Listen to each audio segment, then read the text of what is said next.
Hello guys, আশা করি সকলেই ভালো আছেন। আজকে চলে আসলাম মার্কেটে সবথেকে বেশি আলোচনা হওয়া একটা ফোন নিয়ে, সেটা হলো Realme C85 Pro। Realme বলছে সি সিরিজে এবার প্রো মানে নাকি প্রো লেভেলের সব ফিচার্স, কিন্তু বাজারে যখন এর অফিসিয়াল প্রাইসটা দেখলাম তখন মাথায় শুধু একটাই প্রশ্ন, এই দামে স্ন্যাপড্রাগন 685, এ ফোনটা কি সত্যি প্রো নাকি শুধু নামের দোকা? তাই আজকের ভিডিওতে দেখাবো কোথায় কোম্পানি আপনার টাকা বাঁচিয়ে দিল আর কোথায় আপনার পকেট থেকে বেশি টাকা নিতে গিয়ে পারফরমেন্সে কমতি রাখলো। ভিডিওটি শুরু করার আগে একটা কথা বলে রাখি, আপনি যদি শুধুমাত্র ব্যাটারি ব্যাকআপ বা সুন্দর ডিজাইনের জন্য ফোন কিনতে চান তাহলে এই রিভিউটি আপনার জন্য লাইফ সেভার হতে পারে। স্টার রূপকথা ইউটিউব চ্যানেল থেকে আমি আকাশ আছি আপনাদের সাথে, তো চলুন শুরু করা যাক। Realme C সিরিজে ফোনে একটা প্রিমিয়াম ভাব, কিন্তু প্রিমিয়াম ভাবের আড়ালে কি আছে? Realme C85 Pro বাংলাদেশে 3টি ভেরিয়েন্টে লঞ্চ হয়েছে। এর 6/128GB ভেরিয়েন্টের দাম রাখা হয়েছে 20,999 টাকা, 8/128GB ভেরিয়েন্টের দাম রাখা হয়েছে 22,999 টাকা এবং এর 256GB ভেরিয়েন্টের দাম রাখা হয়েছে 24,999 টাকা। সত্যি বলতে এই দামে স্পেক শুনে আমার মনে হয়েছে Realme দামটা আর একটু কম রাখতে পারতো। বিশেষ করে হাইয়েস্ট ভেরিয়েন্টের দাম যখন 25,000 টাকার কাছাকাছি তখন কিছু কম্প্রোমাইজ একদমই মানা যায় না।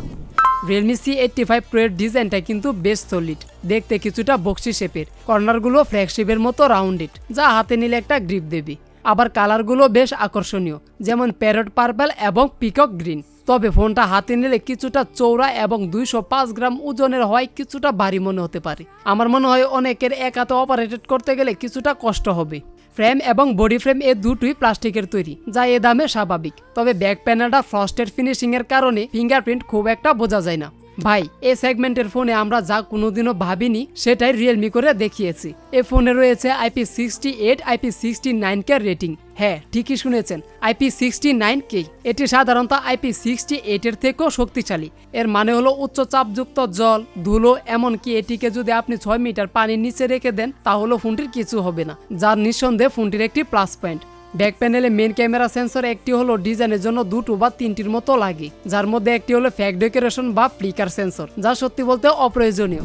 সি সিরিজে এই প্রথম 6.8 ইঞ্চির ফুল এইচডি প্লাস রেজুলেশনের AMOLED প্যানেল দিয়েছে, সাথে আছে 120 হার্জের হাই রিফ্রেশ রেট এবং ইন ডিসপ্লে ফিঙ্গারপ্রিন্ট সেন্সরও।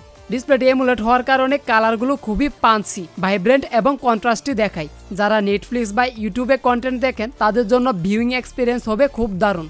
এছাড়াও ওয়াইড বাইন্ড L1 এর সাপোর্ট তো থাকছেই।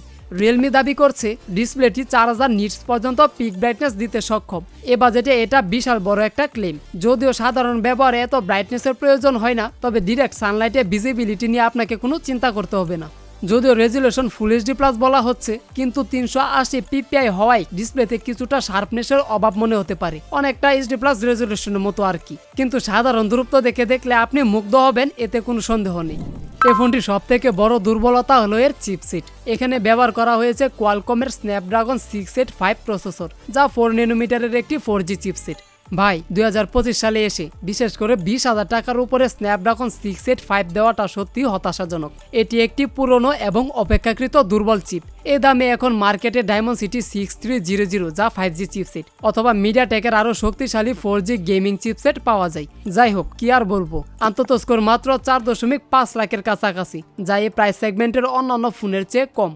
ডে টু ডে ব্যবহারের জন্য, যেমন social media browsing, app opening বা মাল্টিটাস্কিংয়ের জন্য Realme UI 6.0 বেশ অপটিমাইজ হওয়ায় আপনি ভালো একটা স্মুথনেস পাবেন। অ্যাপ সুইচিং বা লোড হওয়ার সময় কিছুটা মাইক্রোল্যাগ চোখে পড়তে পারে। আর এই ফোনটি রান করছে Android 15-এ। আপনি যদি একজন সিরিয়াস গেমার হন তাহলে এই ফোনটি আপনার জন্য নয়। কল অফ ডিউটি মোবাইল বা পাবজির মতো গেমগুলো আপনাকে মিডিয়াম সেটিংসে কম্প্রোমাইজ করে খেলতে হবে। আবার লম্বা সময় ধরে গেম খেললে ফ্রেম ড্রপ এবং অতিরিক্ত হিটিং ইস্যু দেখা যেতে পারে, যদিও এটি খুব দ্রুত ঠান্ডা হয়ে যায়। Realme যদি এখানে স্ন্যাপড্রাগন 695 বা ইউনিসক T7300 এর মতো শক্তিশালী চিপসেট দিত তাহলে এই ফোনটি সেরা ভ্যালু ফর মানি হতো, কিন্তু পারফরমেন্সের দিক থেকে এটি সেই সুযোগটি হারালো। এই ফোনটিতে শুধুমাত্র একটি 50 মেগাপিক্সেলের AI সেন্সর দেওয়া হয়েছে এবং সামনে দেওয়া হয়েছে 8 মেগাপিক্সেলের একটি সেলফি ক্যামেরা, যা এই দামের জন্য খুবই কম। আল্ট্রা ওয়াইড বা ডেডিকেটেড মাইক্রো সেন্সর এখানে নেই। যাই হোক, পর্যাপ্ত আলোতে ছবিগুলো মোটামুটি ভালোই আসে, কালারগুলো একটু ওয়ার্ম টোনের এবং ভাইব্রেন্ট থাকে, তবে ডিটেলস আবার আহামরি স্ট্রং নয়। আবার কম আলো বা ইনডোরের ছবিতে নয়েজ বা গ্রেন দেখা যায়, কিন্তু নাইট মোড ব্যবহার করলে সোশ্যাল মিডিয়াতে ব্যবহার করার মতো ছবি পাওয়া যেতে পারে। এর সাবজেক্ট ডিটেকশন ভালো হলেও কিছু ক্ষেত্রে ব্যাকগ্রাউন্ড ব্লার আর্টিফিশিয়াল মনে হতে পারে, কিন্তু ভালো ব্যাপার হলো এখানে এআই ইরেজারের মতো ভালো একটা ফিচার আছে যা হয়তো আপনাকে খুশি করতে পারে। তবে আবার ভিডিও রেকর্ডিং এর সময় সর্বোচ্চ 1080 পিক্সেলে 30 fps পর্যন্ত ভিডিও রেকর্ড করা যায়, 4K বা 60 fps অপশন নেই। আমি বলবো যা এ দামে দেওয়াটা উচিত ছিল। আবার স্টেবিলাইজেশনও খুব একটা ভালো নয়। এক কথা বলতে গেলে ক্যামেরা সেকশনটি একটি গড়পড়তা পারফরমেন্স দেবে। যদি আপনার ফটোগ্রাফি বা ভিডিওগ্রাফি নিয়ে খুব বেশি এক্সপেকটেশন থাকে তাহলে মার্কেটে থাকা অন্য অপশনগুলো দেখতে হবে। অবশেষে একটি plus point, Realme C85 Pro তে রয়েছে 7000 এমপিআরের মেগা ব্যাটারি এবং সাথে 45 ওয়াটের ফাস্ট চার্জিং সাপোর্ট। এই বিশাল ব্যাটারি মানে একদিনে চার্জ শেষ করা প্রায় অসম্ভব। লাইট ইউজাররা অনায়াসে 2 দিন ব্যাকআপ পাবেন, আর হেভি ইউজাররা 1.5 দিনের মতো নিশ্চিন্তে ব্যবহার করতে পারবেন। আবার 45 ওয়াটের চার্জিং থাকার কারণে এত বিশাল বড় ব্যাটারিও খুব দ্রুত চার্জ হয়ে যায়। আবার একই সাথে রিভার্স চার্জিং টেকনোলজি থাকায় আপনি চাইলে এই ডিভাইসটি দিয়ে অন্য গ্যাজেটও চার্জ করতে পারবেন। যদিও ডিসপ্লে দারুণ, কিন্তু মাল্টিমিডিয়া কনজাম্পশনের জন্য এখানে রয়েছে সিঙ্গেল বটম ফায়ারিং স্পিকার। এ দামে আমরা অবশ্যই স্টেরিও স্পিকার আশা করেছিলাম। সাউন্ড লাউড এবং ক্লিয়ার হলেও স্টেরিও স্পিকার মিসিং থাকায় মাল্টিমিডিয়া এক্সপিরিয়েন্সে ঘাটতি থাকবে একটু হলেও। এই সিমে হাইব্রিড সিম স্লট রয়েছে, অর্থাৎ আপনাকে হয়তো 2টি সিম কার্ড নয়তো একটি সিম কার্ড ও একটি মেমোরি কার্ডের মধ্যে যে কোনো একটি বেছে নিতে হবে। আমার মনে হয় 128GB স্টোরেজের বেস ভেরিয়েন্টটি অনেকের কাছে একটি বড় সমস্যা হতে পারে।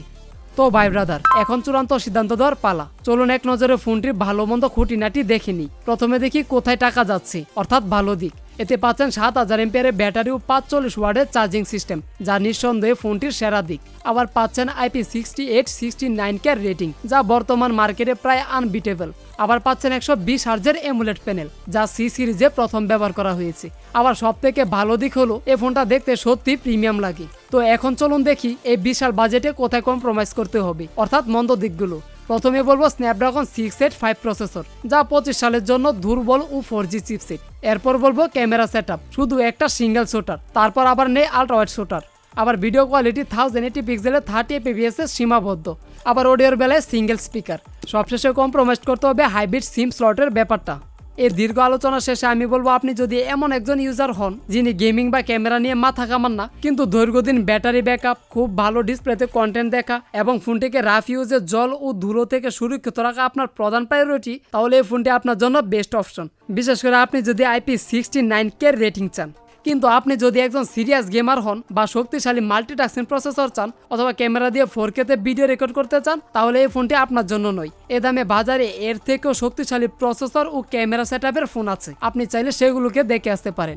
চিপসেট অনুযায়ী 20,999 টাকা আমার কাছে বেশি মনে হয়েছে। আমি বলবো যদি কোনো কারণে এই ফোনটির দাম 19,000 টাকার নিচে চলে আসে, তাহলে পারফরমেন্সের দিকটা বাদ দিয়ে বাকি সব ফিচারের জন্য এটি হতে পারে একটি অসাধারণ ডিল। তো বন্ধুরা, এই ছিল Realme C85 Pro এর সম্পূর্ণ রিভিউ ভিডিও। এই ভিডিওটি আপনার কাছে ভালো লেগেছে বা মন্দ লেগেছে, আপনার মনে যাই প্রতিক্রিয়া হোক না কেন, তা অবশ্যই একটি লাইক দিয়ে কমেন্ট করে জানাতে ভুলবেন না, কারণ আপনার মতামত আমাদের কাছে খুবই গুরুত্বপূর্ণ। দেখা হচ্ছে খুব দ্রুতই নতুন কোনো ভিডিওতে, নতুন কোনো স্মার্টফোন নিয়ে। সে পর্যন্ত ভালো থাকবেন, সুস্থ থাকবেন। আর ভিডিওটি শেষ পর্যন্ত আমার সাথে থাকার জন্য আপনাকে জানাই অসংখ্য ধন্যবাদ।